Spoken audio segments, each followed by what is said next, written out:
la balade des gens heureux.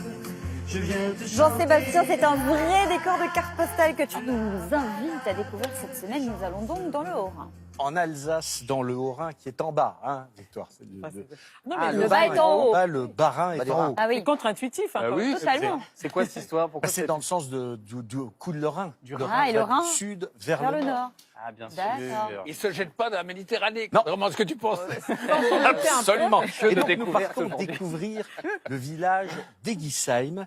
Le nom vous dit peut-être quelque chose, même si vous n'y êtes jamais allé, si vous êtes un fan de Stéphane Bern, parce que vous avez peut-être suivi depuis les origines le village le préféré plus des beau, Français. Et Egisheim a été village préféré des Français en 2013.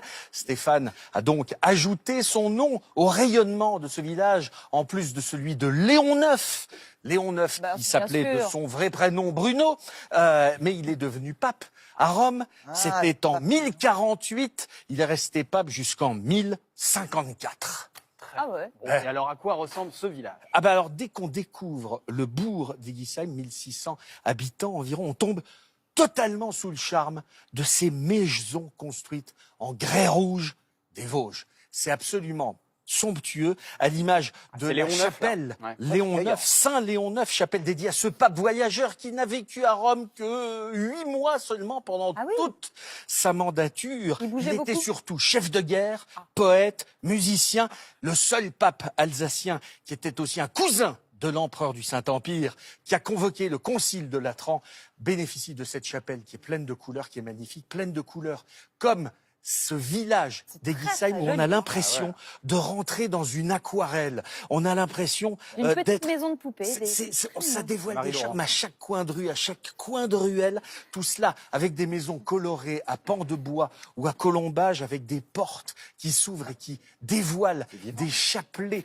de maisons qui ont toutes plus de charme les unes que les autres. Et c'est peut-être pour cela que les cigognes aiment s'arrêter à Egisheim. Bon, et en plus des cigognes en Alsace, on trouve évidemment de très bons vins. Cigognes. Hein. Des cigognes. Des En Alsace, cigognes. on parle des Cigognes. cigognes. Hop bien là. sûr. Les cigognes. Hop là. Ne Il te y a- moque pas des Alsaciens. Mais je Il ne est me beau, moque le pas des gars. Alsaciens. Alors, je les regarde avec mépris depuis le haut de la montagne, là.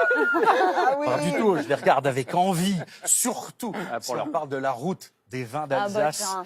Lorsqu'on se trouve à Egisheim, on est au Voilà. cœur de cette route de 170 kilomètres qui traverse tout le vignoble alsacien. C'est la plus ancienne route des vins en France. C'est une succession de paysages absolument somptueux qui représentent la plus belle des alliances de ce que peut faire l'homme et la nature. Pour moi, les paysages de vigne ont une poésie absolument inouïe, surtout qu'en Alsace, c'est une montagne vigneronne qui est très pentue, avec derrière Ah oui. cette montagne vosgienne, ma montagne vosgienne, de laquelle on peut regarder cette carte postale, avec en fond de carte, il y a le Rhin, souvent. Et puis quand on se balade sur la route des vins, il faut aller découvrir ces chais Bah dans oui, faut lesquels s'arrêter.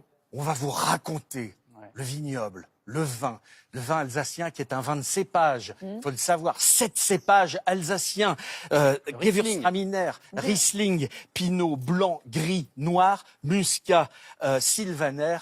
On fait des vins de cépage en Alsace. Et il y a l'Edelsviker qui est le seul vin d'assemblage qui est absolument sublime. C'est des vins connus dans le monde entier. Il y a un vrai savoir-faire séculaire dans ces chais d'Alsace. Et en ce moment, c'est le bonheur d'y aller parce qu'il y a moins de travail dans les vignes, il y a moins de touristes que l'été. Ouais. Et donc, on a le temps de discuter avec les vignerons, et on a le temps de déguster, on Bah, a le temps tiens. de Avec découvrir. modération, hein, évidemment.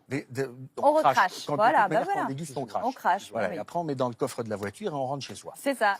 Et on déguste avec modération et avec une bonne choucroute puisqu'on est en Alors, la Alsace. choucroute totalement sans modération. Sans aucune bien sûr. Puisque Ah oui. la choucroute, c'est l'Alsace Et le résultat est dans là. la bouche, la sauerkraut, qui est ce chou acide, un chou coupé en julienne, qui est lacto-fermenté en saumure, et c'est un bonheur absolu. La première référence de ce chou acide saumuré, c'est 15e siècle.